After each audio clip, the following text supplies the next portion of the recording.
नमस्कार, जय हिंद साथियों। मैं अभिषेक मिश्रा आज आप सभी लोगों का हमारे दृढ़ संकल्प पर बहुत बहुत स्वागत करता हूं। आज से हम स्टार्ट कर रहे हैं क्लास 6 की एनसीईआरटी भूगोल का स्पेशल कोर्स। जी हां, आप सभी लोगों को जैसा कि पता ही होगा कि हमारे चैनल पर एनसीईआरटी का स्पेशल कोर्स चल रहा है जिसमें हम क्लास 6 से लेकर के 12 तक की एनसीईआरटी को कवर कर रहे हैं। हिस्ट्री की एनसीईआरटी हम कवर कर चुके हैं, क्लास 12 के कुछ चैप्टर रह चुके हैं जिनको हम अभी साथ ही में कवर करेंगे। लेकिन आज से हमने स्टार्ट कर दिया है क्लास 6 की ज्योग्राफी, जिसको हम लोग भूगोल कहते हैं, भूगोल का स्पेशल कोर्स। ठीक है, अब क्लास 6 से लेकर के 12 तक की भूगोल को कवर किया जाएगा। इसमें क्लास 6, 7, 8, 9, 10, 11, 12 सारी कवर की जाएंगी, बीच में छोड़ा नहीं जाएगा। और हाँ, ये भी बात मैं गारंटी के साथ कह दे रहा हूं कि अगर आप हमारा ये ज्योग्राफी का स्पेशल कोर्स कंप्लीट देखते हैं तो आपको ज्योग्राफी पढ़ने की आवश्यकता नहीं रह जाएगी।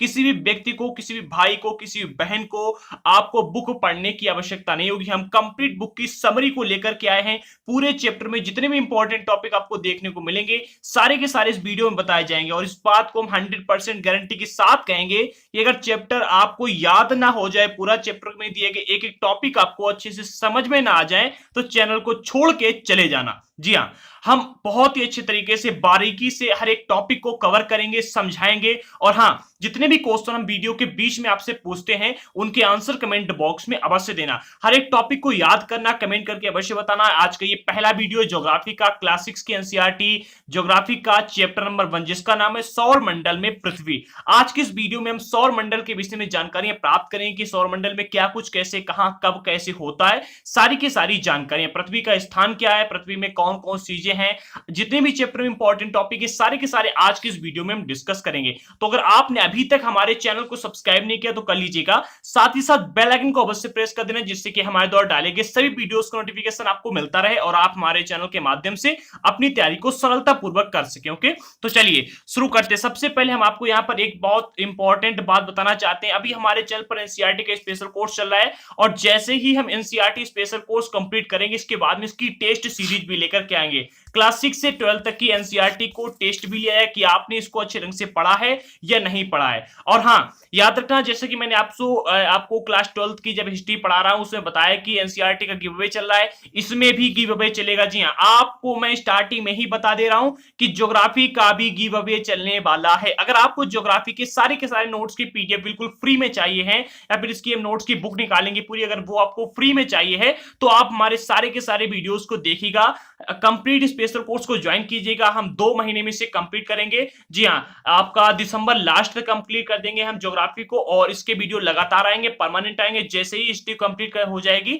इसके बाद में 2, 3, 4 चैप्टर हम डेली कवर करेंगे। ओके, तो आइए शुरू करते हैं। इसमें भी गिव अवे वही चल रहा है, बिल्कुल वही सेम रूल है। आपको वीडियो कंप्लीट देखने हैं, टॉपिक पर कमेंट करना है, अच्छा कमेंट करना है और वीडियो को लाइक शेयर करना है। हमको इंस्टाग्राम पर, टेलीग्राम पर, फेसबुक पर, हर जगह पर फॉलो करना है। ओके, चलिए शुरू करते हैं और देखते हैं आज के इस चैप्टर में हमको क्या कुछ मिलता है। और हाँ, एक महत्वपूर्ण बात मैं आपको यहाँ पर स्टार्टिंग में ही बता दे रहा हूँ कि अगर आपको कोई भी टॉपिक ऐसा लगता है जो समझ में नहीं आता है, ये चैप्टर में एक भी पॉइंट समझ में नहीं आता, तो कमेंट बॉक्स में आप धड़ाक से पूछिएगा, मैं अगले वीडियो में आपके प्रश्न का उत्तर अवश्य दूंगा। ठीक है, तो चैप्टर का नाम है सौर मंडल में पृथ्वी। ठीक है, अब इसके विषय में कुछ इंपॉर्टेंट टॉपिक आपको स्टार्टिंग में ही दिए गए जिनको समझना होगा। क्या है कि जब रात में आसमान में देखते हैं तो हमको कई सारी चमचमाती हुई चीजें देखने को मिलती है। जैसे कि हम बात करते हैं, अगर प्रेजेंट टाइम में आप रात में देखोगे तो आपको हेलीकॉप्टर भी कई सारे जाते हैं, सॉरी एरोप्लेन जाते हैं, वो टिमटिमाते हुए चमकते दिखाई देते हैं। ठीक है, और कई सारी चीजें होती, तारे हैं, चंद्रमा है। ठीक है, तो ये सारी की सारी चीजें हमको चमकती हुई कहां पर दिखाई देती है? आसमान में। ठीक है, इसी तरह से चंद्रमा अलग अलग समय पर अलग अलग आकार तथा अलग अलग स्थितियों में दिखाई देता है। आप अगर चंद्रमा को देखोगे तो अलग अलग समय पर आज आपको छोटा दिखाई देगा, कल बड़ा दिखाई देगा, कल उससे बड़ा दिखाई देगा। एक दिन ऐसा आएगा जब आपको पूरा चंद्रमा दिखाई देगा, और एक दिन ऐसा आएगा जब आपको बिल्कुल भी चंद्रमा दिखाई नहीं देगा। ठीक है, तो क्या होता है, चंद्रमा जो है ये अलग अलग दिन पर अलग अलग परिस्थिति और अलग अलग आकार में दिखाई देता है। आप पूर्ण चंद्र को लगभग 1 महीने में एक बार ही देख सकते हैं। इसको कहते हैं पूर्ण चंद्रमा वाली रात या फिर पूर्णिमा। क्या कहते हैं? पूर्णिमा। अब प्रश्न यहां पर यही बन जाता है कि पूर्णिमा हम किसे कहते हैं? तो पूर्ण चंद्र वाली रात को पूर्णिमा कहते हैं, और पूर्ण चंद्र वाली रात जो है 1 महीने में एक बार आती है। ठीक है, 15 दिन के बाद जब पूर्णिमा होती है तो पूर्णिमा के ठीक 15 दिन के बाद में इसे हम बिल्कुल भी नहीं देख सकते, क्योंकि ये नए चंद्रमा की रात्रि या फिर अमावस्या होती है। क्या होती है, नए चंद्रमा की रात्रि या फिर अमावस्या होती है। ऐसी रात को अगर हम ऐसी रात जो होती है पूर्ण जिस जिस दिन हम चंद्रमा को बिल्कुल भी नहीं देख सकते हैं, जिसको हम कहते हैं कि नए चंद्रमा वाली रात या फिर अमावस्या, ऐसी रात में अगर हम आसमान में देखेंगे तो आसमान हम बिल्कुल साफ पाएंगे, बिल्कुल साफ आसमान का अवलोकन कर सकते हैं बहुत ही अच्छी तरीका से। ठीक है, चलिए, अगर आसमान में बादल वगैरह नहीं है तो अगर एक भी टॉपिक आपको समझ में नहीं आता है तो कमेंट बॉक्स में धड़ाक से पूछिएगा, टॉपिक समझ में आ रहा है तो कमेंट कीजिएगा। और आपसे एक बहुत ही स्पेशली रिक्वेस्ट करूंगा कि अगर आप वीडियो को ऑफलाइन मोड पर था डाउनलोड करके देखते हैं तो ऐसा मत कीजिएगा, वीडियो को ऑनलाइन ही देखिएगा। वीडियो जब आप ऑनलाइन देखते हैं तो क्या होता है, अगर आपको किसी भी टॉपिक पर कोई कंफ्यूजन होता है तो आप वहां पर डायरेक्टली कमेंट बॉक्स में पूछ सकते हैं। इस टॉपिक पर अगर आपका कोई कंफ्यूजन है तो पूछिएगा कमेंट बॉक्स में। अगला पॉइंट मिलता है, दिन के समय में चंद्रमा होता है एवं जो अन्य सभी चमकीली वस्तुएं जैसे कि चंद्रमा है फिर तारे हैं हमको दिखाई नहीं देते। आखिर ऐसा क्यों है कि दिन में हम इन सभी चीजों को देख नहीं पाते, जानते हो? क्योंकि सूर्य के अधिकतम जो अतिरिक्त तेज प्रकाश, इसके कारण से रात के समय में चमकने वाली वस्तुओं को हम दिन में नहीं देख पाते हैं। जो आप तारे कहते हैं ना, तारे हैं, चंद्रमा, ये सारे के सारे दिन में होते अवश्य हैं लेकिन आप इनको देख नहीं पाते। इसका कारण यह है क्योंकि सूर्य के प्रकाश के आगे इन सभी का प्रकाश छिप जाता है। ठीक है, क्योंकि सूर्य का प्रकाश इन सभी से अधिक तेज है। आगे बढ़ते हैं, अगला पॉइंट मिलता है कि सूर्य, चंद्रमा, पृथ्वी, उल्का पिंड तथा वे वस्तुएं जो कि रात के समय में आसमान में चमकती सारी की सारी खगोलीय पिंड है। यहां पर एक प्रश्न आपके मन में उठ रहा होगा, खगोलीय पिंड का अर्थ क्या हुआ जाकर के? हम बात करते सूर्य की, हम बात करते चंद्रमा की, पृथ्वी की, उल्का पिंड की और वे सभी वस्तुएं, जी हां, वे सभी वस्तुएं जो कि आकाश में हमको रात्रि में चमकती हुई दिखाई देती हैं, सभी की सभी खगोलीय पिंड है। चाहे हम बात करते हैं पृथ्वी की, पृथ्वी भी एक खगोलीय पिंड है। उल्का पिंड को आगे समझाऊंगा क्या होते हैं, कैसे होते हैं, यह भी एक खगोलीय पिंड है। सूर्य भी एक खगोलीय पिंड है, चंद्रमा भी एक खगोलीय पिंड है, पृथ्वी भी एक खगोलीय पिंड है। पिछली बार जब मैंने एनसीईआरटी ज्योग्राफी का ये चैप्टर पढ़ाया था तो यहाँ पर ये क्वेश्चन बना था, कमेंट बॉक्स में पूछा गया था कि सर खगोलीय पिंड किसे कहते हैं? मैं कंफ्यूज हूं, थोड़ा सा आप डिटेल में बताइएगा। मैंने पार्ट 2 में बताया था, आज यहीं पर बता दे रहा हूं। आसमान में रात्रि में हमको जो भी चमकता हुआ दिखाई देता है वो खगोलीय पिंड है। ठीक है, आगे बढ़ते। कुछ खगोलीय पिंड बड़े आकार के होते हैं तथा गर्म भी होते हैं, ये गैसों के बने होते हैं। ठीक है, अब जिसे हम बात करते हैं गैसों के बने हुए ऐसे कौन से खगोलीय पिंड हो सकते हैं, तो हम बात करते हैं सूर्य की। सूर्य जो है ये कोई मतलब पत्थरों का बना हुआ नहीं, ये गैसों का बना हुआ है। ठीक है, और गैसों से बना होने के कारण ये क्या है, तारा, सूर्य एक तारा है और ये खगोलीय पिंड भी है। ठीक है, इसके पास अपनी ऊष्मा तथा प्रकाश होता है। जो खगोलीय पिंड होते हैं कुछ ऐसे भी होते हैं जो गैसों के बने होते हैं और इनके पास में अपनी ऊष्मा और प्रकाश भी होता है। ठीक है, जिसे वे बहुत ही बड़ी मात्रा में उत्सर्जित करते हैं। इन खगोलीय पिंडों को हम लोग तारा कहते हैं। क्या? तारा। ठीक है, सूर्य भी एक तारा है, तो सूर्य एक तारा है, ठीक है, और एक खगोलीय पिंड भी है। ठीक है, खगोलीय पिंड इसलिए क्योंकि ये रात्रि में आकाश में दिन में आकाश में चमकता है। हाँ, एक बात यहां पर ये कंफ्यूजन भी आपके मन में होगी, क्या दिन में चमकने वाली वस्तुएं खगोलीय पिंड नहीं हो सकती? ऐसा बिल्कुल नहीं है। जो भी रात्रि में फिर दिन में आसमान में अंतरिक्ष में जो भी चमकती है वो सारी की सारी खगोलीय पिंड है। ठीक है, आगे बढ़ते। सूर्य भी एक खगोलीय पिंड है और सूर्य एक तारा भी है। ठीक है, तारा वो होते हैं जो अपने स्वयं से प्रकाशित होते हैं। ठीक है, जैसे कि आपको सूर्य। ठीक है, आगे बढ़ते। अगला पॉइंट मिलता है, रात के समय चमकते हुए अनगिनत तारे सूर्य के समान ही हैं। देखिए, जो तारे हैं इनकी दूरी हमसे अत्यंत दूर है, लेकिन हमसे अधिक दूर होने के कारण हम लोग उनकी ऊष्मा या प्रकाश को महसूस नहीं कर पाते हैं। जैसे कि हम बात करते हैं सूर्य की, सूर्य हमसे काफी दूर होने के बाद भी सबसे नजदीक का हमारा तारा है।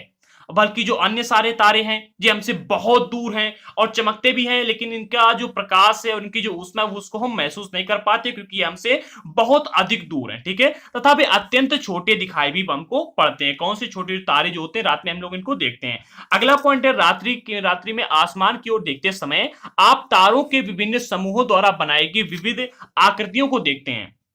क्या होता है, जब मैं छोटा था और रात में लेटा था तो मैं आसमान में सिर्फ यही ढूंढा करता था कि ए अक्षर कहां बना है, बी अक्षर कहां बना है, आ कहां बना है, ठीक है, ऊ से उल्लू कहां बना है। क्या आप भी ऐसा करते हैं? कमेंट बॉक्स में अवश्य बताइएगा। ठीक है, अक्सर आप लोगों ने ऐसा देखा होगा कि जब आप रात में लेटते हैं या फिर रात में आसमान में देखते हैं, खुला आसमान होता है बिल्कुल साफ, तो क्या होता है कि आप किसी न किसी प्रकार की तारों की आकृति को बना हुआ देखते हैं। जी हाँ, और जो आकृति होती है इसको हम लोग क्या कहते हैं? नक्षत्र मंडल। ठीक है। अब नक्षत्र मंडल को जो हमारी हिंदू धर्म की ज्योतिष विज्ञान वो बहुत ही अच्छे तरीके से समझती है, ठीक है। जो ज्योतिषाचार्य होते हैं वो अच्छे तरीके से समझते हैं कि कौन सा नक्षत्र कैसा है, कहाँ है। लेकिन नक्षत्र मंडल ये हमारा विज्ञान का विषय है, ठीक है। इसको एक बार फिर समझ लीजिएगा। रात्रि में आसमान में जो आप लोग देखते हैं तो उसमें जो तारों का समूह दिखाई देता है, जैसे कि ए बना हुआ है या बी बना हुआ है या फिर सी बना हुआ है या फिर आपको 7 बना हुआ दिखाई दे रहा है, ठीक है। या फिर किसी बार कोई भी तारा ऐसे दिखाई दे रहा है तो वो क्या होते हैं, नक्षत्र मंडल कहलाते हैं। जो तारों की विविध प्रकार की आकृतियां दिखाई देती हैं उनको नक्षत्र मंडल कहते हैं।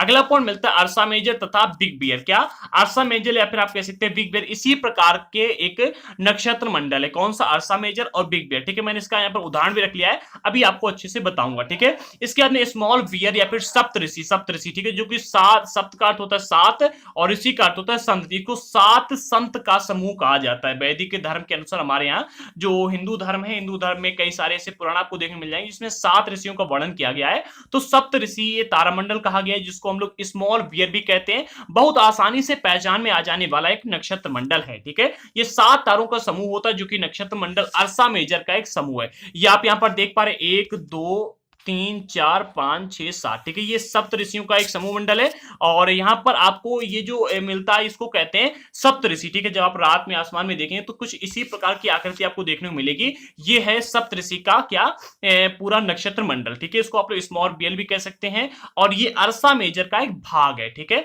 आगे बढ़ते अगला पॉइंट आपको देखने मिलता है प्राचीन समय में लोग रात्रि में, जब रात्रि होती थी तो पहले गूगल मैप तो था नहीं कि हाँ भाई गूगल पर सर्च कर लिया और गूगल मैप बताता जा रहा है, वैसे ही हम चलते जा रहे हैं, ठीक है। वैसे भी आजकल भी गूगल मैप पर अधिकतर लोग भरोसा नहीं करते हैं। पहले क्या होता था, जब पहले गूगल मैप भी नहीं था और इतनी अधिक जनसंख्या भी नहीं थी और रोडें भी नहीं बनी होती थी तो कैसे चलते लोग, जी हाँ समझिएगा। तो रात्रि के समय में, पुराने समय, प्राचीन समय में लोग जो रास्ते का निर्धारण होते थे वो तारों की सहायता से करते थे। उत्तरी तारा उत्तरी दिशा को बताया था। ये जाला जो उत्तरी तारा है इसको कहते हैं क्या, ध्रुव तारा। जी हाँ, उत्तरी तारा जो होता है ये उत्तरी दिशा को बताता है और इसे ध्रुव तारा कहा जाता है। ये आसमान में हमेशा एक ही स्थिति में रहता है। जी हाँ, ध्रुव तारा होता है ये हमेशा एक ही जगह पर एक ही स्थिति में रहता है और इसको पहचानने का जो सबसे अच्छा तरीका है वो ये है कि जो ध्रुव तारा होता है इसके सामने, जी हाँ, जैसे कि आपको देख रहे हैं सप्तऋषि मंडल होता है। क्या, सप्तऋषि का एक नक्षत्र मंडल होता है और यहाँ पर दो तारे समान होते हैं। दो तारे के समान जब आप देखोगे तो ऐसे आपको बिल्कुल सूत में, बिल्कुल मतलब लाइन बाय आपको दिखाई देता है ध्रुव तारा, ठीक है। इसको कहते हैं ध्रुव तारा। आप कहीं भी खड़े होकर के जो सप्तऋषि, पहले सबसे पहले इसको पहचान लीजिएगा। सबसे सरल और सबसे आसानी से पहचान में आ जाने वाला ये तारामंडल है सप्तऋषि का, ठीक है। तो जो सप्तऋषि का तारामंडल है इसके दो तारों के सीध में आप देखेंगे जो अगर आपको एक तारा कोई दिखाई देगा जो एक ही स्थान पर होगा, हटता नहीं वो अपने स्थान से कभी भी, और ये सबसे तेज भी चमकता है, ठीक है। ऐसा कहावत कहेगी कि सबसे ज्यादा तेज चमकने वाला तारा है ध्रुव तारा। कहानी भी है ध्रुव तारा की। तो ये बात मतलब मैं इस पर कुछ भी टिप्पणी नहीं करना चाहूंगा, बट आपको इतना बताऊंगा कि ये जो तारा है तेज चमकता भी है और सप्तऋषि जो तारामंडल है इसके मतलब उत्तर दिशा की ओर आप देखेंगे तो आपको ये देखने को मिल जाएगा, ठीक है। इसको हम लोग उत्तरी तारा भी कहते हैं, ठीक है। आगे बढ़ते अगला पॉइंट मिलता है कुछ खगोलीय पिंडों में अपना प्रकाश एवं ऊष्मा नहीं होती है। कुछ ऐसे भी खगोलीय पिंड होते हैं जिनमें अपना प्रकाश और ऊष्मा नहीं होती है, वे तारों के प्रकाश से प्रकाशित होते हैं और ऐसे पिंड को ग्रह कहते हैं। क्या, ऐसे पिंड को ग्रह कहते हैं, ठीक है। अब ग्रह जो होते हैं, ग्रह को हम लोग इंग्लिश में क्या कहते हैं, प्लेनेट। क्या कहते हैं, प्लेनेट, ठीक है। और जो प्लेनेट होते हैं ये ग्रीक भाषा, क्या जो प्लेनेट जो हम लोग ग्रह को प्लेनेट कहते हैं ये ग्रीक भाषा के प्लेनेटाइज शब्द से बना हुआ। किस शब्द से, ग्रीक भाषा के प्लेनेटाइज शब्द से बना हुआ है। इसका अर्थ होता है परिभ्रमक। क्या, परिभ्रमक अर्थात चारों ओर घूमने वाला, ठीक। क्या है, प्लेनेटाइज जिसको हम लोग परिभ्रमक कहते हैं और परिभ्रमक का अर्थ होता है चारों तरफ घूमने वाला, ठीक है। अब अपनी जो पृथ्वी है ये भी एक प्रकार का खगोलीय पिंड है और इसके पास में अपनी स्वयं की ऊर्जा या फिर अपना स्वयं का प्रकाश बिल्कुल भी नहीं। ये भी सूर्य जो कि एक तारा है उसके प्रकाश से प्रकाशित होती है और उसके ऊर्जा से ऊर्जावान है, ठीक है। आगे बढ़ते अगला पॉइंट मिलता है कि पृथ्वी जिस पर हम रहते हैं एक ग्रह है और यह अपना संपूर्ण प्रकाश एवं ऊष्मा सूर्य से प्राप्त करती है। किससे, सूर्य से प्राप्त करती है जो कि पृथ्वी के सबसे नजदीक का तारा है, ठीक है। अब पृथ्वी को बहुत अधिक दूरी से जब आप देखेंगे तो जैसे कि चंद्रमा से अगर आप देखेंगे पृथ्वी को तो ये चमकती हुई प्रतीत होती है। कैसी चमकती हुई प्रतीत होती है पृथ्वी? अब भैया पृथ्वी चमकती क्यों है? प्रश्न यहाँ पर ही बन जाता है। कई लोग पूछ देंगे ना कि पृथ्वी आखिरकार चमकती क्यों है? तो जब सूर्य से प्रकाश अवशोषित करती पृथ्वी, जब पृथ्वी पर सूर्य से प्रकाश आता है तो इसके प्रकाश और ऊष्मा आती है तो पृथ्वी क्या है ना कि अपने आप चमकने लगती है। ठीक है, यहाँ पर आपको एक इंपॉर्टेंट फैक्ट देखने को मिलता है। क्या? एक रोचक तथ्य। ऐसे कई सारे रोचक तथ्य आपको देखने को मिलेंगे क्लास 6 की एनसीईआरटी में। मैं सारे के सारे रोचक तथ्य लेकर के आऊंगा, आपको बताऊंगा भी। बृहस्पति, शनि तथा यूरेनस के चारों ओर छल्ले हैं। आपने भी देखा होगा ना कि आसपास छल्ला टाइप का, जब बृहस्पति और शनि यूरेनस आप तीनों को देखें, मैं अभी आपको यहाँ पर दिखाऊंगा। तो जो ये तीनों ग्रह हैं इनके आसपास छल्ले टाइप के बने हुए हैं। ठीक है, ये छल्ले विभिन्न पदार्थों के असंख्य छोटे छोटे पिंडों की बनी पट्टियां हैं। क्या है? विभिन्न पदार्थों की असंख्य छोटे छोटे पिंडों की बनी पट्टियां हैं, जो कि पृथ्वी से इन छल्लों को शक्तिशाली दूरबीन की सहायता से हम देख भी सकते हैं। जी हाँ, अगर आप साधारण दूरबीन लेकर के जाएंगे तो इनको बिल्कुल भी नहीं देख पाएंगे, बल्कि आसमान भी नहीं देख पाएंगे। लेकिन अगर आप शक्तिशाली दूरबीन लेकर के जाते हैं, जो कि साइंटिस्ट के पास होती है, उनकी सहायता से आप इनको देख सकते हैं। ठीक है, आगे बढ़ते हैं। हमारा अगला टॉपिक मिलेगा ये पूरा का पूरा मैप, सॉरी ये पूरा का पूरा चित्र। ठीक है, इसको भी एक बार समझिएगा। अब यहां पर मैं आपको बहुत ही अच्छी तरीके से बता दूंगा। जो मैंने अभी आपको बताया कि एक मतलब छल्ले टाइप के बने हुए हैं, देखिए शनि में आप देख रहे हैं, शनि में है छल्ले। ठीक है, ये पूरा ग्रह और ग्रह के बाद में ये छल्ला टाइप का वो दिखाई दे रहा है। ठीक है, आगे बढ़ते हैं। अब सबसे पहले हम बात करते हैं बुध की। ठीक है, तो यहां पर जितने भी मैं आपको चित्र लेकर के आया हूं, ये चित्र के माध्यम से हम आपको ये बताएंगे कि किस ग्रह के पास में कितने चंद्रमा है, कौन सा ग्रह सूर्य से कितने पास है और कौन सा ग्रह सूर्य के कितने दूर है। ठीक है, इन बातों को यहां पर डिस्कस करेंगे। तो बिना देरी के हुए आगे बढ़ते हैं। सबसे पहले हम बात करते हैं बुध की। ठीक है, तो बुध किसका कहां पर है? बुध सूर्य के सबसे नजदीक का तारा है, सॉरी सबसे नजदीक का ग्रह। ठीक है, सूर्य एक तारा है और सूर्य एक तारे के सबसे नजदीक का ग्रह कौन सा है? बुध। ठीक है, अब बुध जो है इसको सूर्य के चारों ओर परिक्रमा करने में 88 दिन लगते हैं। कितने? 88 डेज लगते हैं किसको? बुध को सूर्य के चारों ओर एक परिक्रमा करने में। ठीक है, अब अपनी कक्ष पर घूर्णन कितने समय में कर देता है? तो ये अपने कक्ष पे घूर्णन करता है 59 डेज में। काफी फर्क आपको दिखाई दे रहा है ना। घूर्णन का अर्थ है मतलब अपने अक्ष पर पूरा घूम जाना, जैसे पृथ्वी घूमती है ना, पृथ्वी अपने अक्ष पर घूमती भी है और सूर्य के चारों ओर चक्कर भी लगाती है। घूर्णन अर्थात अपनी पृथ्वी जो है 24 घंटे में पूरा घूर्णन कर लेती है। लेकिन जो ये पूरा ये हम बात करते हैं बुध की, अगर तो बुध एक ऐसा ग्रह जो कि 59 डेज में घूर्णन पूरा करता है, अपने अक्ष पर पूरा घूम जाता है और ये केवल और केवल 88 दिनों में सूर्य के पूरे चारों ओर चक्कर लगा लेता है। ठीक है, इसके बाद में दूसरा ग्रह मिलता है हमको शुक्र, जिसको हम लोग अंग्रेजी में क्या कहते हैं? वीनस। ठीक है, और बुध को क्या कहते हैं? मरकरी। ठीक है, आगे बढ़ते हैं।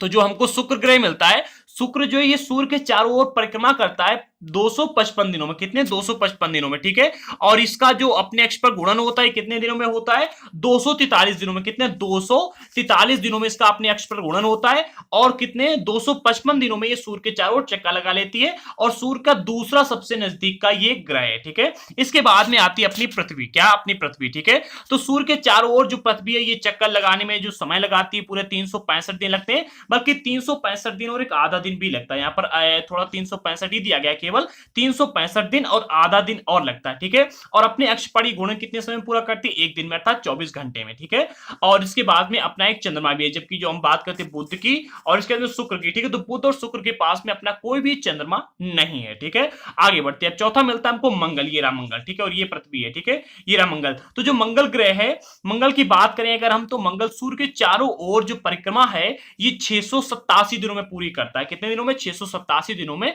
पूरी कर लेता है। क्या? परिक्रमा। ठीक है, पूरी एक परिक्रमा सूर्य के चारों ओर 687 दिनों में, काफी लंबा समय लगता है इसको परिक्रमा पूरी करने में, पूरी करता है। और इसके बाद में इसके पास में जो अपने अक्ष पर घूर्णन है, ये अपने अक्ष पर घूर्णन करता है 1 दिनों में। और इसके पास में इसके पास में इसके पास में 2 चंद्रमा है। कितने? मंगल के पास में 2 चंद्रमा है। ठीक है, आगे बढ़ते हैं। अब यहां पर जैसे आप मंगल को क्रॉस करोगे तो मंगल को पार करने के बाद में आपको क्षुद्र ग्रहों की पट्टियां मिलती है। क्या? क्षुद्र ग्रहों की एक पट्टी मिलती है। यहां पर आपको बहुत ही छोटी छोटी ग्रह पाए जाते हैं, क्षुद्र ग्रहों की पट्टी कही जाती है इसे, और इसके विषय में हम आगे डिस्कस करेंगे। इसके बाद में आपको मिलता है 5वें नंबर का ग्रह, वो है बृहस्पति जी। सबसे पहले कौन से? बुध, फिर आता है शुक्र, इसके बाद में आती है पृथ्वी, इसके बाद में मंगल। मंगल को मार्स कहते हैं, पृथ्वी को अर्थ कहते हैं, वीनस को शुक्र को वीनस कहते हैं और बुध को मरकरी कहते हैं। इसके बाद में जो आपका आता है बृहस्पति, बृहस्पति को हम कहते हैं जुपिटर। क्या कहते हैं? जुपिटर। ठीक है, अब बृहस्पति के विषय में भी समझिएगा। बृहस्पति जो ये सूर्य के चारों ओर जो परिक्रमा काल है इसका पूरा 11 साल 11 महीने और 11 महीने में लगभग आप कह सकते हैं कि 12 साल में सॉरी 12 साल में जो बृहस्पति है सूर्य के चारों ओर अपना एक चक्कर पूरा करता है। पृथ्वी से कई गुना अधिक समय लगता है इसको, ठीक है। और ये अपने अक्ष पर जो घूर्णन है ये 9 घंटे 59 मिनट में पूरा कर लेता है, सबसे जल्दी ये कह सकते हैं यहां पर, ठीक है। 9 घंटे और 59 मिनट में ये अपने अक्ष पर घूर्णन एक पूरा कर लेता है। उसके पास में चंद्रमों की संख्या है 53। कितनी इसके पास में? पूरे 53 चंद्रमा है। कितने? 53 चंद्रमा है, ठीक है। आगे बढ़ते हैं, अगला पॉइंट आपको मिलता है शनि का, ठीक है। तो सूर्य के चारों ओर जो एक परिक्रमण काल होता है इसका 29 साल और 5 महीने में होता है। किसका? शनि का, ठीक है। और शनि ही एक ऐसा ग्रह जिसके आसपास जो नहीं कहते हैं कि मतलब छोटे छोटे अनेक पदार्थ के पत्थर वगैरह ये आसपास घूमते रहते हैं, ठीक है। मतलब एक छल्ला टाइप का बना हुआ है शनि के पास में। तो शनि क्या है? ये शनि जो ग्रह है ये पूरा 29 साल और 5 महीने में सूर्य के चारों ओर चक्कर लगाता है, पूरा चक्कर पूरा करता है। और अपने अक्ष पर घूर्णन ये कितने समय में करता है? 10 घंटे 40 मिनट में। कितने? 10 घंटे 40 मिनट में ये अपने अक्ष पर घूम जाता है। और जो सूर्य के चारों ओर चक्कर कितने समय में लगाता है? 29 साल और 5 महीने में, ठीक है। और इसके पास में चंद्रमा है पूरे 53। कितने? 53, ठीक है। अब जो एनसीईआरटी में दिया गया मैं वही यहां पर बता रहा हूं। कई सारे लोग ये भी कहते हैं एनसीईआरटी में कई कई आपको जो फैक्ट मिलते हैं वो थोड़े से गलत मिलते हैं, ठीक है। लेकिन मैं यहां पर केवल एनसीईआरटी को ही कवर कर रहा हूं, तो एनसीईआरटी के हिसाब से ही पढ़ाऊंगा, ठीक है। आगे बढ़ते हैं, अगला पॉइंट आपको मिलता है यूरेनस का। क्या? यूरेनस, ठीक है। यूरेनस कौन सा होता है? यूरेनस आपको दिया जाता है अगले नंबर वाला, ये रहा आपका यूरेनस, ठीक है। जिसको आप लोग कह सकते हैं, चलिए आगे बढ़ते हैं, इसके विषय में आपको बता दें। तो यूरेनस जो है, यूरेनस अपने मतलब सूर्य के चारों ओर जो इसका परिक्रमण काल होता है पूरे 84 साल में होता है।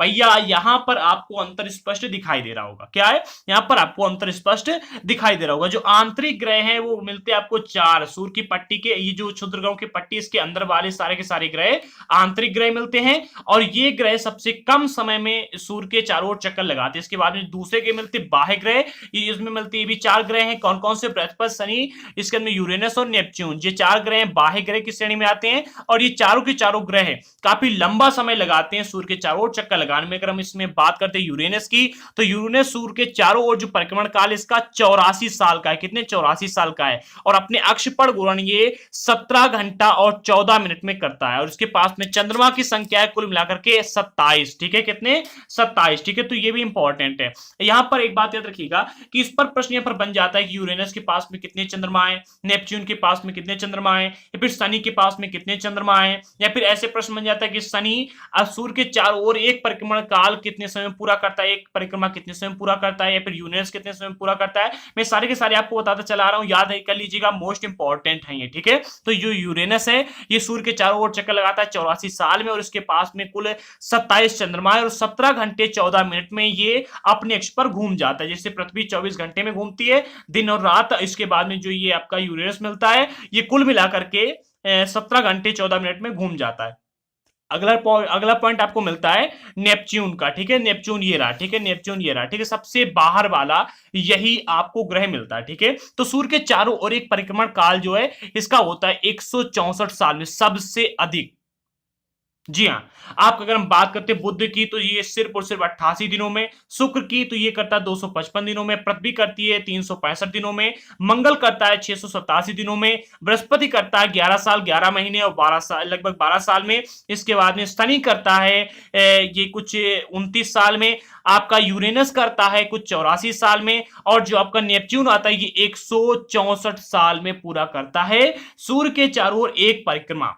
जी हाँ, कितने? 164 साल में, याद रखिए सबसे ज्यादा यही करता है, ठीक है। और इसके अंदर अपने अक्ष पर घूर्णन जो होता है इसका 16 घंटा और 7 मिनट में पूरा हो जाता है। कितने? 16 घंटा 7 मिनट में। यहां पर आपने एक बात देखी होगी, जी हाँ, इसमें यहां पर आपने एक बात देखी होगी कि जो जितनी यहां दूर होता है वो उतनी जल्दी एक अपना जो घूर्णन है, अक्ष पर घूर्णन है, वो उतनी जल्दी पूरा कर लेता है। हम अगर बात करते हैं शनि की, तो शनि अपना पूरा मतलब 10 घंटे और 40 मिनट में अपने अक्ष पर घूम जाता है। और इसके बाद में आता है ये 16 घंटे 7 मिनट में, और उसके बाद में आता है आपका ये वाला, फिर ये आता है, और अन्य पे सारे आते चले जाते हैं, ठीक है। तो यहां पर आपको इंपॉर्टेंट फैक्ट ये मिलता है। अगला जो हम बात करते हैं चंद्रमा की, तो नेपच्यून के पास में अपने कुल मिलाकर के 13 चंद्रमा, कितने?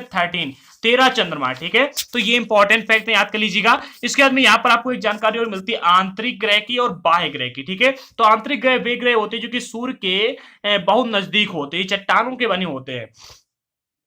जितने भी आंतरिक ग्रह ये सारे के सारे चट्टानों के बने हुए हैं और ये सूर्य के काफी नजदीक है। यहाँ पर आपको याद करने के लिए मैं अच्छे से बता दूं, ये क्षुद्र ग्रह के अंदर वाले, क्षुद्र ग्रह की जो पट्टी बनी हुई है, इसके अंदर वाले सारे के सारे ग्रह आंतरिक ग्रहों की श्रेणी में आते हैं और इसके बाहर वाले सारे के सारे बाह्य ग्रहों की श्रेणी में आते हैं। ठीक है, तो चार आंतरिक ग्रह कौन कौन से? बुध, शुक्र, पृथ्वी और मंगल। ठीक है, जो कि क्षुद्र ग्रहों की पट्टी के अंदर पाए जाते हैं। उसके बाद में चार कौन कौन से? बृहस्पति, शनि, यूरेनस और नेपच्यून ये आते हैं बाह्य ग्रहों ग्रहों की श्रेणी में। ठीक है, ये सूर्य से बहुत दूर होते हैं तथा बहुत बड़े आकार के भी होते हैं और ये गैस और तरल पदार्थों के बने होते हैं। जितने भी ये आपको बाहर वाले मिलते हैं, कौन कौन से? बृहस्पति, इसके बाद में शनि, यूरेनस और नेपच्यून, ये चारों के चारों ग्रह जो हैं ये गैस और तरल पदार्थों के बने हुए हैं, काफी बड़े हैं और सूर्य से काफी दूरी पर पाए जाते हैं। ठीक है, चलिए आगे बढ़ते हैं। इसके बाद यहाँ पर आपको क्षुद्र ग्रहों की पट्टी देखने को मिलती है, ये मंगल और बृहस्पति के बीच में पाई जाती है। इस पर भी प्रश्न बन जाता है कि किन दो ग्रहों के बीच में क्षुद्र ग्रहों की पट्टियां हैं। ठीक है, तो ये मंगल और बृहस्पति ग्रह के बीच में क्षुद्र ग्रह की पट्टी पाई जाती है। यहाँ पर मोस्ट इंपॉर्टेंट टॉपिक ये है कि जो आपका ये मतलब है कौन सा ग्रह कितने समय में अपने गुणन कर लेता है और किसके पास में कितने चंद्रमा, दोनों टॉपिक को याद कर लेना। ठीक है, आगे बढ़ते हैं। यहाँ पर कुछ बताया जा रहा है, पूरी मिलियन। चलिए आगे बढ़ते हैं। ठीक है, तो अगला पॉइंट हमको मिलता है सौर मंडल का। ठीक है, यहां से आपको कुछ इंपॉर्टेंट फैक्ट देखने को मिलेंगे जो कि ज्यादा इंपॉर्टेंट। सौर मंडल किसे कहते हैं जानते हो? सूर्य, 8 ग्रह, उपग्रह तथा कुछ अन्य खगोलीय पिंड जैसे क्षुद्र ग्रह एवं उल्का पिंड मिलकर के सौर मंडल का निर्माण करते हैं। उसे हम सौर परिवार भी कहते हैं। सौर परिवार नाम से जानते हैं, इसका मुखिया सूर्य होता है। ठीक है, समझिएगा। जैसे कि आपने देखा है सौर मंडल में क्या क्या होता है, सूर्य होता है, पूरे 8 ग्रह हैं, 8 ग्रह भी मैंने आपको बता दिए कौन कौन से, बुध, शुक्र, पृथ्वी, मंगल, बृहस्पति, इसके बाद में आपका शनि, यूरेनस, नेपच्यून। ठीक है, और इसके बाद में आगे बढ़ते तो देखिएगा ये हो गए आपके 8 ग्रह। उपग्रह, हर ग्रह के पास में एक उपग्रह होता है, 1 2 3 4 जितने होते हैं। पृथ्वी के पास में एक है, बुध और शुक्र के पास में एक भी उपग्रह नहीं, उपग्रह अर्थात चंद्रमा। ठीक है, और आजकल तो मतलब हम लोग एक कृत्रिम उपग्रह बनाकर भेजते हैं, सैटेलाइट जिसको कहते हैं, तो हर ग्रह के पास में अपना उपग्रह होता है। ये जो शुक्र और जो बुध है इनके पास में अपना कोई भी उपग्रह नहीं है। ठीक है, इसके बाद में अन्य खगोलीय पिंड। खगोलीय पिंड क्या होते हैं मैंने आपको स्टार्टिंग में बता दिया, जो भी हम रात में या फिर दिन में आसमान में देखते हैं वो सारे के सारे खगोलीय पिंड होते हैं। अब क्षुद्र ग्रह क्या होते हैं ये भी अभी आपको मैं आगे बताऊंगा। ठीक है, और उल्का पिंड, ठीक है, उल्का पिंड क्या होते हैं इनको भी आगे बताऊंगा। इस सारी की सारी चीजें मिलकर के सौर मंडल का निर्माण करती है। ठीक है, अब जो सौर मंडल होता है उसे हम सौर परिवार कहते हैं, अर्थात सूर्य का परिवार, इसका मुखिया कौन होता है? सूर्य होता है। जैसे कि अगर हम आजकल इसको अपने मतलब घर से कनेक्ट करके देखते हैं तो आपके घर का मुखिया कौन होगा? कोई बड़ा बुजुर्ग। ठीक है, इसके बाद में उसके नीचे कई सारे लोग होंगे, तो ये सारे लोग जैसे अपने घर का मुखिया एक सौर परिवार जो होता है, सूर्य का परिवार होता है, जिसमें आपको ग्रह, उपग्रह और खगोलीय पिंड, क्षुद्र ग्रह मिलते हैं, उल्का पिंड मिलते हैं। इसी प्रकार घर में भी आपको बाबा, दादी, भाई, बहन, मामा, चाची, चाचा सभी लोग मिलते हैं, इसी प्रकार से होता है। ठीक है, अब यहाँ पर एक पौराणिक मतलब कि आप जानते हैं कि इंपॉर्टेंट फैक्ट भी मिलता है जिसको समझना आपके लिए बहुत ही आवश्यक है कि सौर मंडल जो शब्द निकल के आया कहां से निकल के आता है। ठीक है, तो पौराणिक रोमन कहानियों में सोल, क्या सोल? सूर्य देवता को कहा जाता है। किसको? सूर्य देवता को सोल कहा जाता है। ठीक है, और सौर शब्द, जो सौर शब्द का अर्थ है सूर्य से संबंधित। ठीक है, सौर शब्द का अर्थ होता है सूर्य से संबंधित और सोल शब्द का प्रयोग किया गया था सूर्य देवता के लिए पौराणिक रोमन कहानियों में। ठीक है, इसीलिए सूर्य के परिवार को सौर मंडल कहा गया अर्थात सोलर सिस्टम कहा गया। ठीक है, अब सौर शब्द का उपयोग करते हुए और अधिक शब्दों को लिखे, मतलब आगे लिखना चाहे तो लिखे, नहीं तो नहीं लिखे, क्या फायदा होगा। यहां पर मैंने आपको इसलिए ये फैक्ट इसलिए रख लिया, इसलिए आपको बता दिया ताकि आप जो सौर मंडल शब्द की उत्पत्ति इसको समझ सकें। ठीक है, कहां से इसकी उत्पत्ति हुई? तो पौराणिक रोमन कहानियों में पहले सोल को सूर्य देवता कहा जाता, मतलब सूर्य देवता के लिए सोल शब्द का प्रयोग किया जाता और सौर का अर्थ होता है सूर्य से संबंधित। ठीक है, इसीलिए पूरे मतलब पूरे सौर मंडल इसका नाम रखा गया, सूर्य के परिवार को सौर मंडल कहा गया है। ठीक है, अर्थात सोलर सिस्टम। ठीक है, आगे बढ़ते अगला पॉइंट मिलता है सूर्य। अब सूर्य क्या है, कैसे है, सूर्य के विषय में भी थोड़ी सी बातें समझिएगा। सूर्य सौर मंडल के केंद्र में स्थित होता है, यहाँ सबसे बीच में सूर्य होता है, इसके आसपास सारे ग्रह घूमते रहते हैं। 1 मिनट, ऐसे नहीं घूमते हैं, ये सूर्य होता है और इसके पास में ऐसे ग्रह घूमते हैं, ऐसे, ये एंटी मतलब ऐसे घूमते हैं। ठीक है, कुछ लोग कहते हैं ऐसे घूमते हैं, ऐसे नहीं घूमते हैं, ये सारे के सारे ग्रह ऐसे घूमते हैं। जी हाँ, ये ऐसे घूमते हैं। ठीक है, अभी मैं आपको ये भी बताऊं कि कैसे घूमते हैं। सूर्य सौर मंडल के केंद्र में स्थित होता है और बहुत बड़ा है। ठीक है, सूर्य बहुत बड़ा है एवं अत्यधिक गर्म गैसों से बना हुआ है। इसका खिंचाव बल अपने इससे सौरमंडल को बांधे रखता है। एक मिनट, यहां पर आपने एक बात देखी होगी कि जब आप चंद्रमा पर जाते हैं तो कहीं भी भागने लगते हैं, वहां पर जीरो ग्रेविटी है, लेकिन ये जो सारे के सारे ग्रह हैं ये सूर्य के आसपास ये क्यों चक्कर लगा रहे हैं भाई, ये उनसे भागते क्यों नहीं है भाई? वहां पर जीरो ग्रेविटी है और जीरो ग्रेविटी होने की वजह से कहीं पर भी भाग सकते हैं, चंद्रमा पर तो जीरो ग्रेविटी है। अब भाई ये सूर्य के पास में जो ग्रह होते हैं ये क्यों नहीं भागते एक स्थान से दूसरे स्थान पर? तो उसका कारण ये निकल के आएगा, जो सूर्य है, सूर्य का जो बल है, ठीक है, सूर्य इनको अपने से बांधे रखता है। ठीक है, क्या है सूर्य का खिंचाव बल इससे सौरमंडल को बांधे रखता है। सूर्य सौरमंडल के लिए प्रकाश एवं ऊष्मा का एकमात्र स्रोत है। जी हाँ, जो हमारा सूर्य है ये पूरे के पूरे सौर मंडल के लिए, पूरे सौर परिवार के लिए ऊष्मा और प्रकाश का एकमात्र स्रोत है, लेकिन हम इसके अत्यधिक तेज ऊष्मा को महसूस नहीं करते, क्योंकि सबसे नजदीक का तारा होने के बावजूद, जी हाँ, सबसे नजदीक का तारा होने के बावजूद ये हमसे बहुत दूर है। सूर्य पृथ्वी से लगभग 15 करोड़ किलोमीटर दूर है। प्रश्न यहीं पर बन जाता है, सूर्य की पृथ्वी से दूरी कितनी है? उत्तर तो आपको पता चल ही गया होगा। ठीक है, कितनी? 15 करोड़ किलोमीटर। चलिए आगे बढ़ते हैं। यहां तक अगर आपके सारे के सारे जो मतलब सोचने की क्षमता है, जहां तक आपकी जितने भी आपके मन में प्रश्न बन रहे थे, अगर सारे के सारे सॉल्व हो गए हो तो एक बार कमेंट बॉक्स में बता दीजिएगा और आगे बढ़ेगा हमारे साथ। ठीक, क्योंकि देखिए अगर आपके प्रश्न सॉल्व नहीं होते, आपके अगर मन की शंका सॉल्व नहीं होती है तो मेरा पढ़ाना बेकार है। ठीक है, अगर आपके सारे के सारे क्वेश्चन सॉल्व हो जाते हैं, अगर आपका एक भी दिमाग में प्रश्न नहीं बनता टॉपिक पर, तो कमेंट बॉक्स में अवश्य बताया करें। ठीक है, अगला पॉइंट मिलता है ग्रह का। ग्रह किसे कैसे हैं, क्या होते हैं, कैसा होता है, तो इसको आप यहां पर समझिएगा। हमारे सौर मंडल में 8 ग्रह हैं। कितने? कुल मिलाकर के 8 ग्रह पाए जाते हैं, जिनमें सूर्य से दूरी के अनुसार बुध, सबसे पहले बुध आता है, फिर शुक्र आता है, फिर पृथ्वी आती है, मंगल, बृहस्पति, शनि, यूरेनस और नेपच्यून। ठीक है, ये पूरे कितने 8 ग्रह हैं। ठीक है, एक बार गिन लीजिएगा, 1 2 3 4 5 6 7 8। ठीक है, पूरे 8 ग्रह हैं। अब इन 8 ग्रहों के पास कितने चंद्रमा है, कितने दिनों में सूर्य के चारों ओर चक्कर लगाते हैं और कितने समय में गुणन करते हैं, मैंने आपको स्टार्टिंग में बता दिया। अगर आपने नहीं देखा, नहीं समझा तो एक बार याद कर लीजिएगा, और मैं तो कहता हूं लिख लीजिएगा। ठीक है, लिख लीजिएगा, मोस्ट इंपॉर्टेंट है। अब सौर मंडल के सभी 8 ग्रह, ठीक है, सौर मंडल के सभी 8 ग्रह एक निश्चित पथ पर सूर्य का चक्कर लगाते हैं। जी हाँ, एक निश्चित पथ पर सूर्य का चक्कर लगाते हैं। ये रास्ते दीर्घ वृत्ताकार में फैले हुए हैं और ये कक्षा कहलाते हैं। जैसे कि अभी आपको मैंने यहाँ पर चित्र के माध्यम से दिखाया और एक बनाकर भी दिखाया। यहाँ पर आपने देखा कि बीच में सूर्य, ठीक है, क्या है? बीच में सूर्य है और सूर्य के पास में जब आप ये देख रहे हैं तो यहाँ पर आपको कुछ इस प्रकार से दिखाई दे रहा है। क्या? इस प्रकार से आपको दिखाई दे रहा है। ठीक है, ये जो मतलब इनकी जो कक्षा इसे कहते हैं, कक्षा जो लाइन है ये है कक्षा इनकी, और इस कक्षा में ही ये चक्कर लगाते हैं। ठीक है, ये इस कक्षा में ही चक्कर लगाते हैं, इसके बाहर जाकर के चक्कर बिल्कुल भी नहीं लगाते। जो इनका परिक्रमण काल होता है इस कक्षा में ही होता है और इसको क्या कहते हैं? कक्षा। ठीक है, इसको कक्षा कहते हैं। और ये एक दीर्घ वृत्ताकार में पूरा का पूरा परिक्रमा करते हैं। किसमें? दीर्घ वृत्ताकार में। ठीक है, अब यहां पर जो ये मान लीजिए ये सूर्य है और ऐसे चक्कर लगाए, बिल्कुल भी नहीं। सूर्य होता है, सूर्य के ऐसे चक्कर लगाते हैं लोग। आपने यहाँ पे देख रहे हैं ना, बिल्कुल इस तरह से है। ठीक है, क्या है? इस तरह से। ठीक है, इस तरह से है पूरा। चलिए आगे बढ़ते हैं। तो यहां पर आप लोग इतना तो समझ ही गए होंगे कि जो सूर्य है, सूर्य के आसपास जो ग्रह चक्कर लगाते हैं कक्षा में लगाते हैं, और जो कक्षा होती है मैंने आपको बता दी, जो लाइन बनी है वो कक्षा है। मतलब एक ही स्थान से चक्कर लगाते हैं और एक दूसरे की परिक्रमा को काटते नहीं है। जो ग्रह होते हैं वो एक दूसरे की परिक्रमा को काटते नहीं। जैसे कि मान लीजिए कि ये सूर्य है, ठीक है, ये सूर्य है। अब मंगल ग्रह जो है ऐसे चक्कर में लगा रहा है और मंगल के बाद जो बृहस्पति है, सॉरी एक मिनट, ये मान लीजिएगा सूर्य है, ठीक है, ये सूर्य और मंगल इसके ऐसे चक्कर लगा रहा है। ठीक है, अब मंगल के बाद में बृहस्पति आता है और ऐसे चक्कर लगाया जाता है। बिल्कुल भी ऐसा नहीं होगा। क्या होगा इसमें? जो मंगल ग्रह चक्कर लगा रहा है, मंगल के बाहर से ही जो बृहस्पति वो चक्कर लगाएगा। मंगल की रेखा को, जो मंगल का कक्ष होती है, इसको काटेगा नहीं बिल्कुल भी बृहस्पति। ठीक है, अर्थात जो मतलब एक ग्रह चक्कर लगाता है, दूसरा ग्रह उसके चक्कर को काटता नहीं। ठीक है, उसी को ग्रह कहते हैं। अभी मैं इसको भी बताऊंगा आगे। तो शुक्र को पृथ्वी का जुड़वां ग्रह भी कहा जाता है। जो शुक्र इसको पृथ्वी का जुड़वां ग्रह कहा जाता है। क्यों? क्योंकि इसका आकार आकृति लगभग पृथ्वी के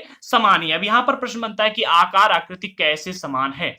भाई पृथ्वी को शुक्र का जुड़वां ग्रह क्यों कहा जाता है, फिर शुक्र को पृथ्वी का जुड़वां ग्रह क्यों कहा जाता है? ठीक है, तो यहां पर आपको कई सारे फैक्ट निकल के आते हैं। जो पृथ्वी है और जो आपका शुक्र है, दोनों एक दूसरे के समान है, या दोनों एक दूसरे के समान है, इसीलिए इन दोनों को एक दूसरे का जुड़वां ग्रह कहा जाता है। ठीक है, अब भाई बाकी सारी बातें तो आप जानते ही होंगे। वैसे यहां पर मैं आपको इतना और बताऊंगा कि इन दोनों में जो समानता है हर चीज में दिखाई देती है। अगर हम बात करते हैं इनकी मतलब दोनों में जितनी शक्तियां हैं, दोनों की बराबर शक्ति है। आकार, घनत्व, व्यास व्यास सभी का बराबर, इन दोनों का, शुक्र का और पृथ्वी का, इसीलिए इसको पृथ्वी का जुड़वां ग्रह कहा जाता है। ठीक है, आगे बढ़ते अगला पॉइंट मिलता है अभी तक। जी अभी तक क्या था, प्लूटो जो था, प्लूटो ग्रहों की श्रेणी में शामिल था। प्लूटो, अब सभी लोग सोच रहे हो कि सर आपने प्लूटो कहां पर खो दिया, इसके बाद में और भी सीरस नाम का एक ग्रह था, उसको आपने कहां खो दिया। तो देखिए अभी तक प्लूटो भी एक ग्रह माना जा रहा था, परंतु अंतरराष्ट्रीय खगोलीय संगठन ने अपनी बैठक में, कब 2006 में बैठक हुई थी, और 2006 की बैठक के अनुसार यह निर्णय लिया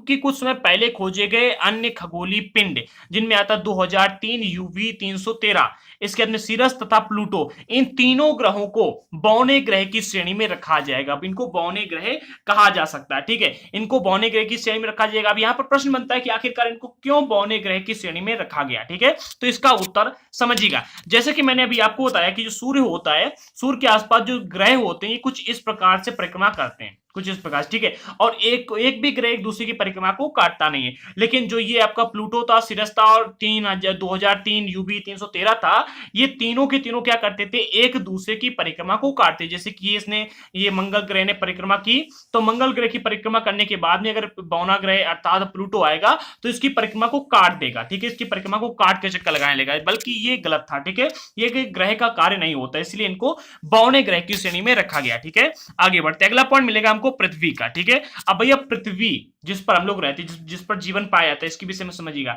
सूर्य के दूरी से हिसाब से तीसरा ग्रह पृथ्वी, और आकार में पांचवा ग्रह, अर्थात आकार में पांचवा सबसे बड़ा ग्रह है, और ये ध्रुवों पर थोड़ी सी चपटी है। ठीक है, कई बार प्रश्न बनता है कि पृथ्वी कैसी गोल है, चौकोर है, इस पर कई सारे फैक्ट भी निकल के आते हैं। हालांकि आपको तो पता ही होगा, आप 12th तक की हिस्ट्री पढ़ चुके हैं और कई सारे टॉपिक भी आपने कवर किए होंगे, संभवतः ज्योग्राफी आप पहले से पढ़ के ही आएंगे, और कई सारे यूट्यूब पर वीडियो भी मिल जाएंगे जिसमें बताया गया है। तो क्या है, पृथ्वी जो है ये अंडाकार में है। ठीक है, ये क्या है, अंडाकार में है। ठीक है, तो अंडाकार भी नहीं कह सकते, क्या कि आसपास पर ध्रुवों पर चपटी हुई है और बीच में थोड़ी सी उठी हुई है। ठीक है, तो क्या है कि जो हमारी पृथ्वी है ये आसपास चपटी हुई है, और इसके आकार को भू आब कहते हैं। क्या, भू आब कहते हैं। ठीक है, कुछ इस प्रकार से हमारी पृथ्वी है। ठीक है, सॉरी मतलब मैं तो बना ही नहीं पाऊंगा।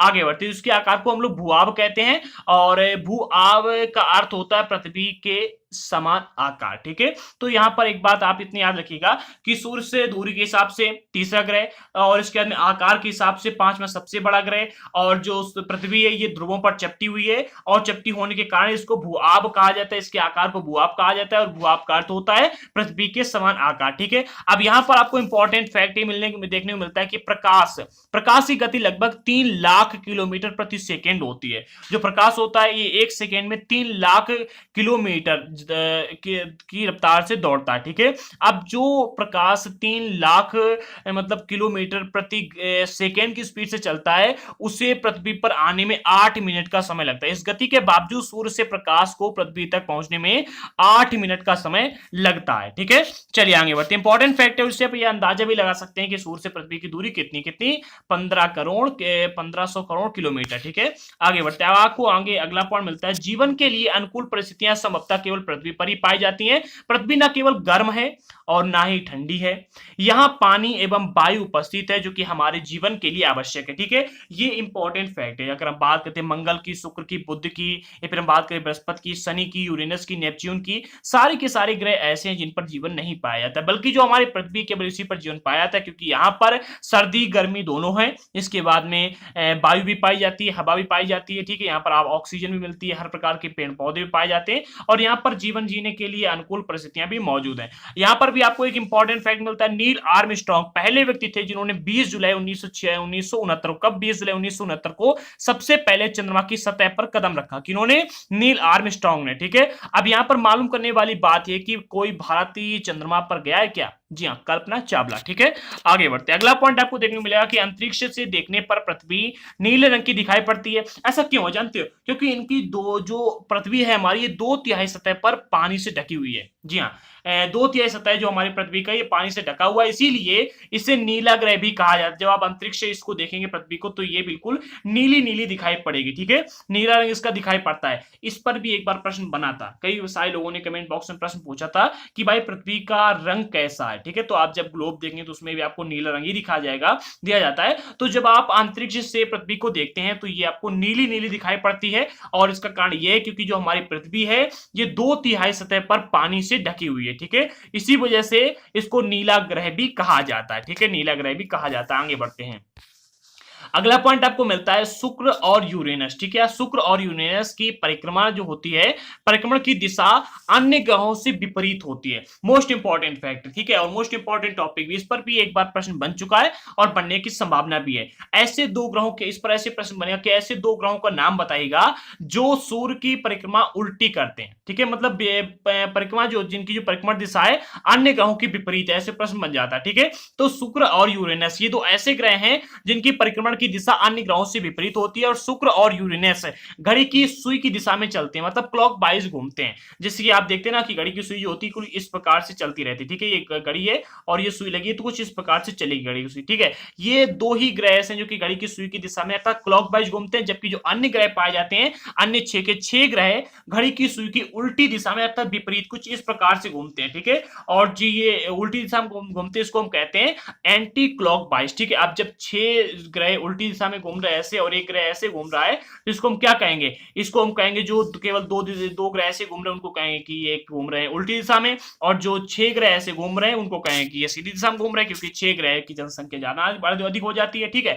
तो आगे बढ़ते हैं। याद रखने वाली बात है, वैसे चैप्टर में इस पर ज्यादा फोकस नहीं किया गया है। अगला पॉइंट मिलता है ग्रीक भाषा, सॉरी ज्योग्राफी। ज्योग्राफी शब्द की उत्पत्ति कहां से हुई जानते हो? ज्योग्राफी ग्रीक भाषा से लिया गया एक अंग्रेजी शब्द है। किससे? ग्रीक भाषा से लिया गया एक अंग्रेजी शब्द है जिसका अर्थ है पृथ्वी का विवरण। क्या है? पृथ्वी का विवरण, ठीक है। ये दो शब्दों से मिलकर बना है, जिसमें दो ग्रीक शब्दों से मिलकर बना है, जिसमें पहले आता है जी, और जी का अर्थ होता है पृथ्वी, ठीक है। दूसरा मिलता है ग्राफिया। ग्राफिया का अर्थ होता है लिखना, ठीक है। तो जी अर्थात पृथ्वी के बारे में लिखना, ठीक है। जी ग्राफिया का अर्थ हो गया पृथ्वी के बारे में लिखना, और इसीलिए इसको हमने नाम दिया जियोग्राफी, ठीक है। अब जियो से मिलकर के 3 शब्द और बनते हैं। सबसे पहले जियोलॉजी, जियोमेट्री, जियोआइड, ठीक है, जियोआइड, ठीक है। तो जियोमेट्री, अगर जियो के आगे हम लॉजिया लगा दें तो इसका अर्थ होगा जियोलॉजी अर्थात पृथ्वी का अध्ययन करने वाला। जियो के आगे अगर हम मेट्री लगा देते हैं तो इसका अर्थ होगा जियोमेट्री, इसका अर्थ होता है पृथ्वी का मापन करने वाला। तीसरा फैक्ट निकल के आता है जियोऑइड, ठीक है। तो जियोइड का अर्थ होता है पृथ्वी के आकार के अनुरूप, ठीक है। तो 3 फैक्ट हैं, याद कर लीजिएगा, इंपॉर्टेंट इतने ज्यादा नहीं बट आपको याद रखना होगा इनको भी, ठीक है। अगला पॉइंट मिलता है चंद्रमा का। अब भाई चंद्रमा को कौन नहीं जानता है भाई, रात में तो आपको भी चंदा मामा की कहानी सुनकर ही सोना होता था, मुझे भी सोना होता था। अब चंदा मामा के विषय में थोड़ी सी फैक्ट हैं जिनको समझना होगा आपको, ठीक है। उपग्रह को अंग्रेजी में हम क्या कहते हैं? सैटेलाइट। क्या कहते हैं? उपग्रह को अंग्रेजी में सैटेलाइट कहते हैं। प्रेजेंट टाइम में भी काफी सारी सैटेलाइट आसमान में भेजी जा रही हैं, और अभी 7 तारीख को, 7 नवंबर 2020 को एक सैटेलाइट और जाने वाली है, ठीक है। तो समझिएगा, उपग्रह को अंग्रेजी में सैटेलाइट कहते हैं, जिसका अर्थ होता है साथी या फिर सहचर, ठीक है। उपग्रह खगोलीय पिंड है जो कि ग्रहों की परिक्रमा करने के साथ साथ सूर्य की परिक्रमा भी करता है। अब भाई यहां पर आपको ना थोड़ा सा कंफ्यूजन हो रहा होगा कि ये सूर्य की परिक्रमा करता है फिर ग्रहों की, तो समझिएगा, मान लीजिएगा कि ये सूर्य है, ठीक है। अब सूर्य के आसपास पृथ्वी परिक्रमा कर रही है, ठीक है। अब जब पृथ्वी की परिक्रमा कर रहा है ये चंद्रमा पृथ्वी की परिक्रमा कर रहा है, और जो पृथ्वी है ये सूर्य का परिक्रमा कर रही है, ठीक है। तो जब भाई पृथ्वी सूर्य की परिक्रमा करेगी तो इसके साथ साथ चंद्रमा भी करेगी, क्योंकि चंद्रमा जो है ये पृथ्वी की परिक्रमा कर रहा है। तो यहां पर क्या निकला जाकर के जो खगोलीय पिंड होते हैं, मतलब उपग्रह खगोलीय पिंड जो कि ग्रहों की परिक्रमा करने के साथ साथ ये सूर्य की परिक्रमा भी करता है। अर्थात जो चंद्रमा होता है ये जब किसी पृथ्वी का या फिर किसी अपने जो इसका मतलब ग्रह होता है जिस ग्रह की परिक्रमा करता है, उसके साथ साथ एक मतलब सूर्य की पूरी परिक्रमा कर लेता है, ठीक है। आगे बढ़ते हैं। अगला पॉइंट मिलता है कि हमारी पृथ्वी के पास केवल एक ही चंद्रमा है, एक ही उपग्रह जिसका नाम है चंद्रमा, ठीक है। इसका व्यास पृथ्वी के व्यास का केवल 1/4 है, मतलब 1/4 है इसका व्यास, ठीक है। जितनी बड़ी पृथ्वी उसके 1/4 भाग है कौन? चंद्रमा, ठीक है। अब इसलिए ये इतना बड़ा इसलिए प्रतीत होता है हमको क्योंकि ये हमारे ग्रह से अन्य खगोलीय पिंडों की अपेक्षा काफी नजदीक पाया जाता है, ठीक है। जो अन्य ग्रह फिर अन्य खगोलीय पिंड है उनसे काफी नजदीक पाया जाता है ये चंद्रमा, ठीक है। इसीलिए हमको इतना बड़ा बड़ा प्रतीत होता है। ये हमसे लगभग 3,84,400 किलोमीटर दूर है। चंद्रमा ये पृथ्वी से 3,84,400 किलोमीटर की दूरी पर स्थित है। ठीक है, आगे बढ़ते हैं। खगोलीय पिंड एवं उनकी गति के संबंध में अध्ययन करने वालों को खगोल शास्त्री कहते हैं। क्या कहते हैं? खगोल शास्त्री कहते हैं। ठीक है, ऐसे ही खगोल शास्त्री का नाम यहाँ पर निकल के आता है आर्यभट्ट। क्या? आर्यभट्ट। आर्यभट्ट प्राचीन भारत के प्रसिद्ध खगोल शास्त्री थे। उन्होंने कहा था कि सभी ग्रह तथा चंद्रमा परावर्तित सूर्य प्रकाश के कारण चमकते हैं, और सबसे इन्होंने सटीक बात कही थी। और आज भी हमारे यहाँ के वैज्ञानिक लगे हुए हैं इन्हीं बातों की खोज में। ठीक है, जितनी बातें हमारे यहाँ के जो पुराने वैज्ञानिक थे ना वो कह के गए, वो आज भी खोजने में लगे हुए हैं आज के वैज्ञानिक। समझिएगा, मतलब जो अंग्रेज यहाँ पर आए थे, जो यूरोपीय आए थे, उन्होंने यहाँ के जो ग्रंथ थे, यहाँ की लिखी हुई जो बातें थी, उनको कहा था सारी की सारी मिथ्या बताई थी, सारी की सारी गलत बताई थी, कल्पनाओं से भरा हुआ बताया था। और आज जब प्रेजेंट टाइम में वो लोग इस पर रिसर्च करते हैं तो सारी की सारी बातें सच बातें हैं। समझिए ना, हमारे ज्ञान को छोटा बता करके अपने ज्ञान को यहाँ पर वो फैला करके, और आज भी हम लोग उनके ज्ञान के चक्कर में पड़े हुए हैं और अपने ज्ञान को नजरअंदाज करते हैं। भैया एक गलत बात है ना। आगे बढ़ते हैं। यहाँ पर आपको एक इंपॉर्टेंट फैक्ट देखने को मिलता है, इसको भी समझिएगा। मानव निर्मित उपग्रह, सभी लोग जानते हैं मानव निर्मित उपग्रह। अब जब मैंने यहाँ पर सैटेलाइट की बात की तो काफी लोगों के दिमाग में सवाल उठता है कि सैटेलाइट, अगर चंद्रमा सैटेलाइट है, चंद्रमा को अगर हम उपग्रह कहते हैं अर्थात सैटेलाइट, तो क्या जो हम भेजते वो भी एक उपग्रह है? जी हाँ, देखिएगा, मानव निर्मित उपग्रह एक कृत्रिम पिंड है, मतलब एक कृत्रिम पिंड है। ये वैज्ञानिकों के द्वारा बनाया गया है, जिसका उपयोग ब्रह्मांड के बारे में जानकारी प्राप्त करने एवं पृथ्वी पर संचार माध्यम के लिए किया जाता है। ठीक है, इसे रॉकेट के द्वारा अंतरिक्ष में भेजा जाता है एवं पृथ्वी की कक्षा में स्थापित कर दिया जाता है। जिस प्रकार से आजकल आप लोग देखते हैं ना कि कई सारे सैटेलाइट आसमान में छोड़ी जा रही हैं और वो वहां पर रहती है, संचार माध्यम में भी प्रयोग करती हैं, मतलब संचार माध्यम में सहयोग करती हैं, और इसके साथ साथ पृथ्वी का अध्ययन भी करती है सैटेलाइट। ठीक है, तो ये जो सैटेलाइट है पृथ्वी से छोड़ी जाती है, और ये भी मतलब पृथ्वी की क्या है, ये उपग्रह कही जाती है। ठीक है, आगे बढ़ते हैं। अब अंतरिक्ष में उपस्थित कुछ भारतीय उपग्रह, जिनमें सबसे पहले का नाम निकल के आता है इनसेट, दूसरा है IRS, तीसरा है एड्यूसेट इत्यादि, मतलब कई सारी है जो कि पृथ्वी के उपग्रह के रूप में अंतरिक्ष में आज भी घूम रही है। ठीक है, आगे बढ़ते हैं। अगला पॉइंट मिलता है, चंद्रमा पृथ्वी का एक चक्कर 27 दिन में पूरा करता है। अभी मैंने आपको बताया था कि चंद्रमा है कितने दिन में, मतलब चंद्रमा पृथ्वी का उसमें एक चंद्रमा है। अब जो चंद्रमा है ये पृथ्वी का एक चक्कर पूरा 27 दिन में पूरा करता है, और 27 दिन में ही मतलब पूरा चंद्रमा दिख भी जाता है। ठीक है, लगभग इतने समय में ये अपने कक्ष पर एक चक्कर भी पूरा कर लेता है। ठीक है, मतलब जितने समय में पृथ्वी का एक चक्कर पूरा करेगा उतने समय में अपने अक्ष पर घूम जाएगा। जैसे कि हम बात करते हैं, ये पृथ्वी हो गई। ठीक है, पृथ्वी के आसपास चंद्रमा ये घूम रहा है। ठीक है, अब जैसे घूमता है ना तो ऐसे ऐसे घूमता है।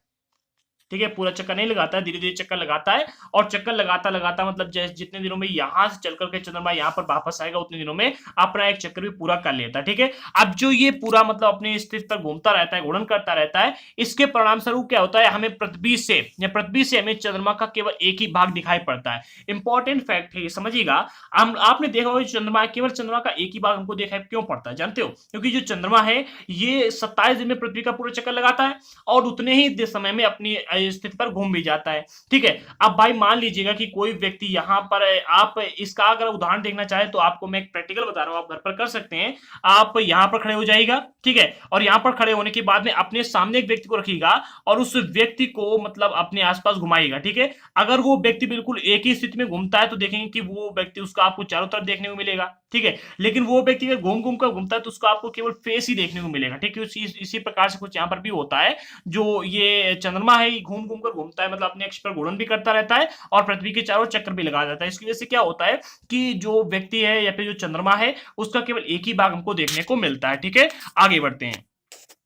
चंद्रमा की परिस्थितियां जीवन के लिए अनुकूलित नहीं है, क्योंकि यहाँ पर जीरो ग्रेविटी है और बिल्कुल भी वायु मौजूद नहीं है। ठीक है, इसकी सतह पर पर्वत, मैदान एवं गड्ढे हैं जो कि चंद्रमा की सतह पर छाया के रूप में छाया बनाते हैं। ठीक है, पूर्णिमा के दिन चंद्रमा पर इनकी छाया को देखा जा सकता है। आपने भी देखा होगा चंद्रमा पर कई सारे आकार बने हुए दिखाई देते हैं। लोग कहते हैं चंद्रमा में दाग है।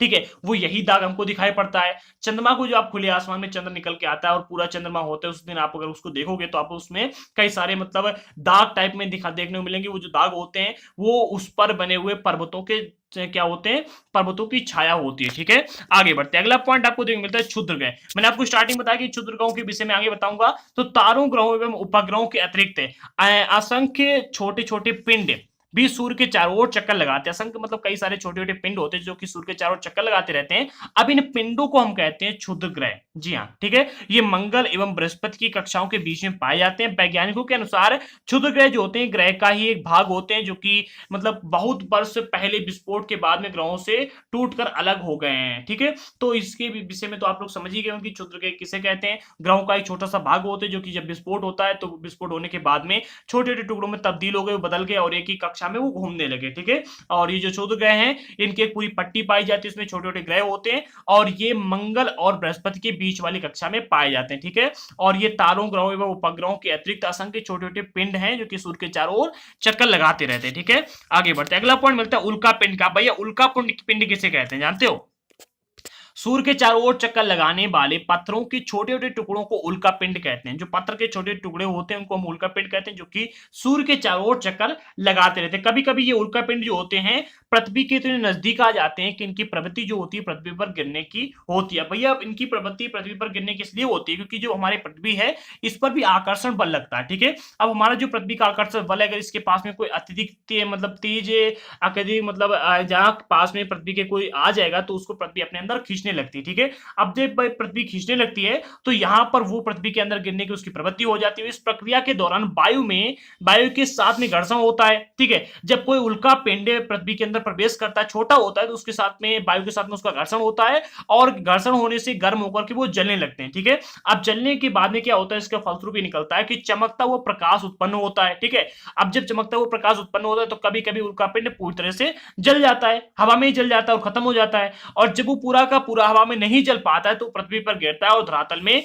बड़े बड़े गड्ढे या फिर गर्त बना देता है। ठीक है, बड़े बड़े गड्ढे बनाता है, गर्त बनाता है और जो उल्का पिंड पृथ्वी पर गिर जाते हैं उनसे हमको काफी सारा मतलब मटेरियल देखने को मिलता है। अच्छी अच्छी जो खनिज पदार्थ है उसमें से निकलते हैं। ठीक है, जो कि बहुत ही मजबूत होते हैं। ठीक है, इनका प्रयोग काफी सारी चीजों में किया जाता है। बल्कि जो उल्का पिंड है ये अगर पृथ्वी पर ना ही गिरे तो अच्छा होता है। यहाँ पर आपने देखा होगा कि जब भी आपने किसी सैटेलाइट को ऊपर से नीचे आते हुए देखा होगा, कई सारी मूवियां बनी उसमें आपने देखा होगा कि जब भी कोई उल्का पिंड ऊपर से नीचे आता है या फिर कुछ भी जाता है काफी तीव्र मात्रा से तो उसके आगे आग सी लग जाती है, देखा ना?